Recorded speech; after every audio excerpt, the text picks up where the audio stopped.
the Dream 100 Show. The epicenter of influence, collaboration, and exponential growth. You're about to discover the power of relationships. Dream 100 relationships. And you're one relationship away from a totally different business and life. This is your host, Michael Tesner.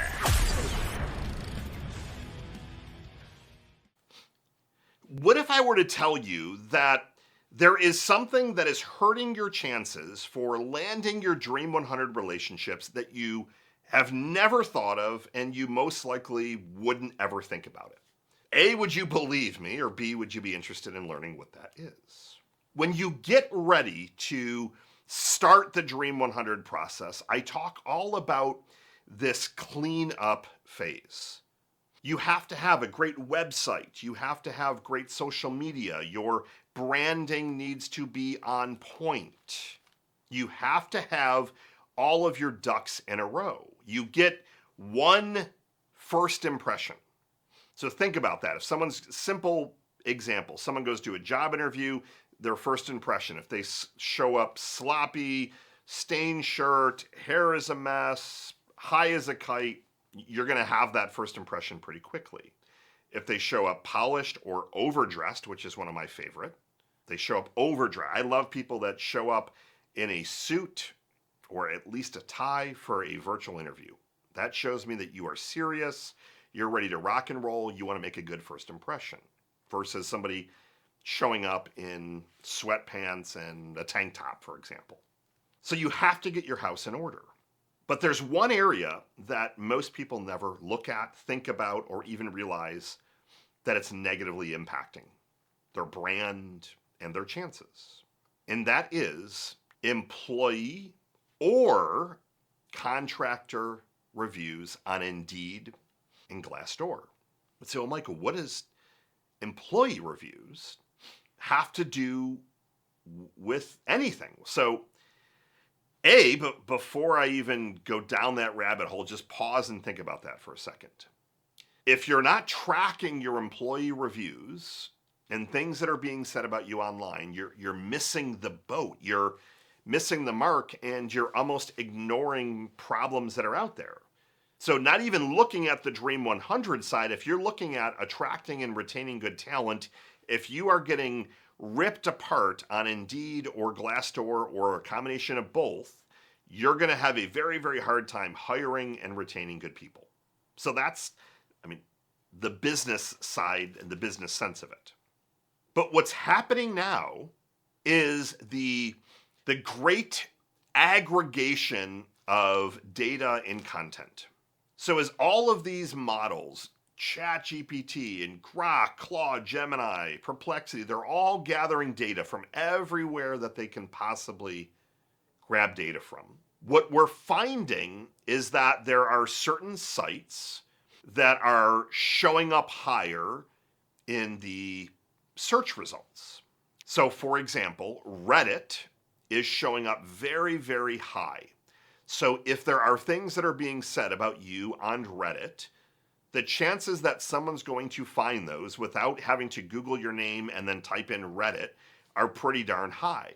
So if someone's typing in your name and then they're adding on phrases like reputation, reviews, overview, insights, they're putting on like a different phrase with it, reputation, the chances are high that if there's some negative things on Reddit, that's going to make its way into the data aggregation, and they're going to find that. What we've been finding over the last couple of months is that Indeed in particular is showing up in almost every single spot. So when you're typing in your business name and reputation, let's just stick with reputation. You might think that it would only look at like your Google reviews. Gemini, yes, they're going to favor Google reviews. But they are also grabbing your Indeed reviews and they're looking at whatever's the most recent, and that's getting put onto the summary. So I just did this exact exercise. I picked a variety of different businesses in one of my favorite cities, which is Orlando, Florida. And then I typed in their business name and reputation. And I picked ones that had lower ratings on Indeed. And I tried a couple of different industries. I tried actually a funeral home. I don't know how you have a very low rating as a funeral home. That's not good. I did a landscaper. I did a psychologist. I found a business coach, a mini golf course. So I found a whole bunch of places. And I just picked one model to start with. I did ChatGPT, and then I went and did the other models. And of what kind of came back, a lot of it was talking about not the Google reviews of people that actually, like the mini golf course, the first part actually said XYZ golf course is not really a great place because their employees don't like working there. Even though they had a 4.8 or 4.7 on Google, the AI engine was reporting back that it's a terrible business, all because of employee reviews. Now, I always think about employee reviews, but I never thought about them in the sense that it would be baked into the overall reputation that the learning models would start to talk about my business. I thought they would only be looking at customer client type reviews, people that are leaving reviews on Yelp or Google, and not actually looking at employee reviews, but we're seeing this happening more and more and more. And after I proved this out with ChatGPT, I went over to another, I call them engines, but went over to another tool, over to Gemini, same thing. Went over to Grok, very similar thing. Went over to Claude, very similar thing. So they're pulling that and they're leveraging the holistic view of what do they actually think about you and or your business, and they're weighting what your team is saying extremely, extremely high. So what can you do to fix this? There are a couple of steps.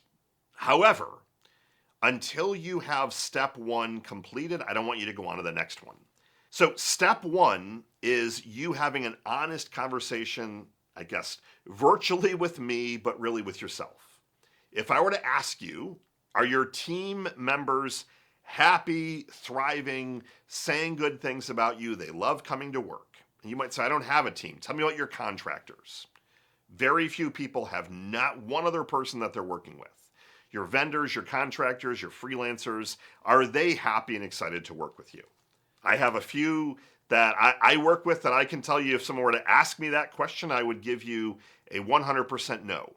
And that's based on the culture of what I have seen at that organization or organizations. So you can't go to step two until you've had this honest conversation. If you say, well, Michael, yeah, we're not really a great place to work, then you need to fix your culture. You've got to find your core values. You need to find some ways to pay better. Pay is the number one thing right now. It never used to be number one. It's been number one for over 3 years. If someone can go and work at Starbucks and pour coffee, and I'm oversimplifying, I know that being a barista is actually a very challenging job. But if they can go and make $20 an hour at Starbucks and get stock options or benefits and college tuition, and you're paying $14 an hour and terrible time off and no benefits, it's going to be a tough uphill battle for people to want to actually say you're a great place to work. So that's a whole other conversation outside the realm of today's conversation.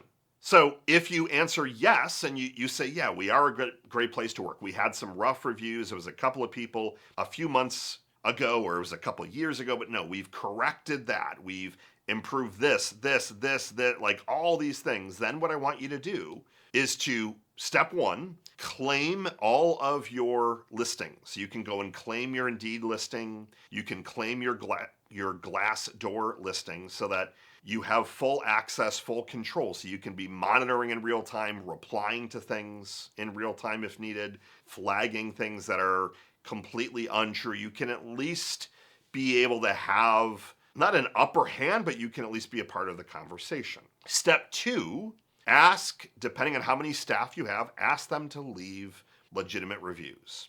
Don't say, I want you to leave a 5-star review. Say, we would love you to leave an authentic review on your time here. I'm hoping that we've done a great job in taking care of our people. So you want to add a few things so that you're leading them in that path, and that hopefully they'd have a conversation with you if they're getting ready to leave a poor review. That's why you have to make sure you've got your ducks in a row on the culture and that you know with 100% certainty people are happy.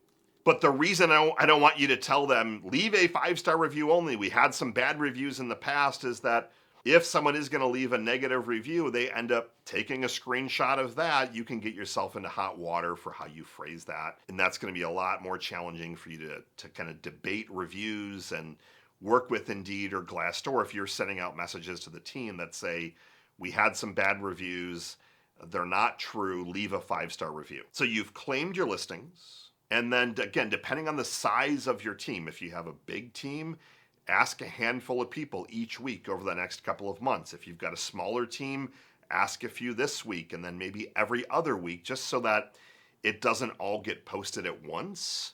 And then what you'll find over the next few months is that as the sites continue to get crawled, you'll do that exact same search, your business name and reputation, and it's going to reference the more positive things rather than all of that old negative stuff.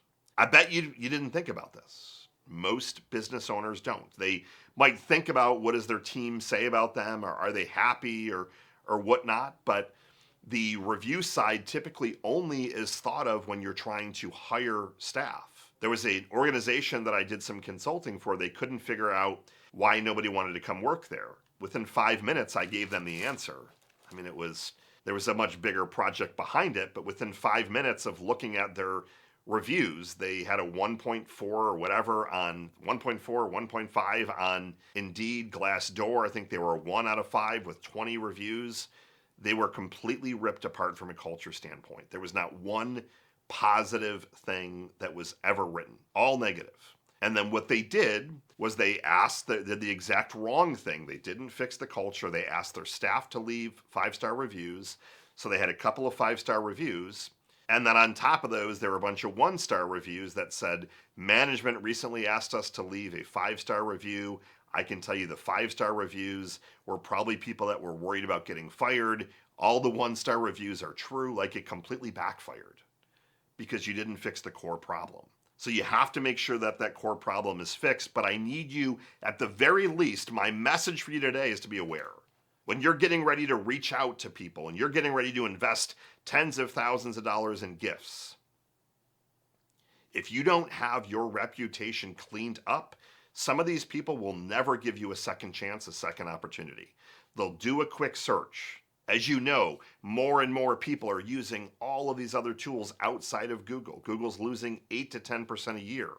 Busier executives, they're using ChatGPT, Gemini, etc.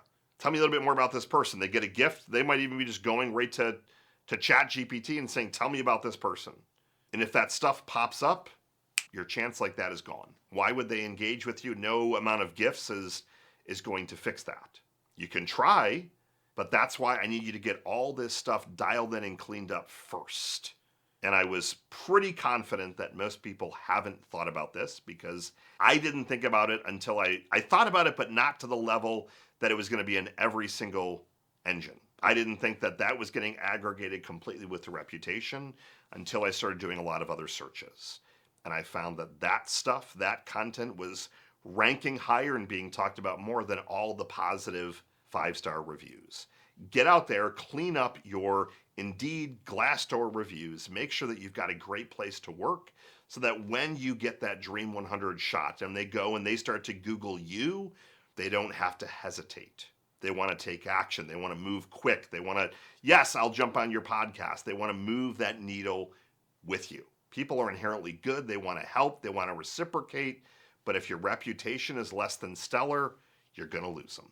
Get your stuff cleaned up.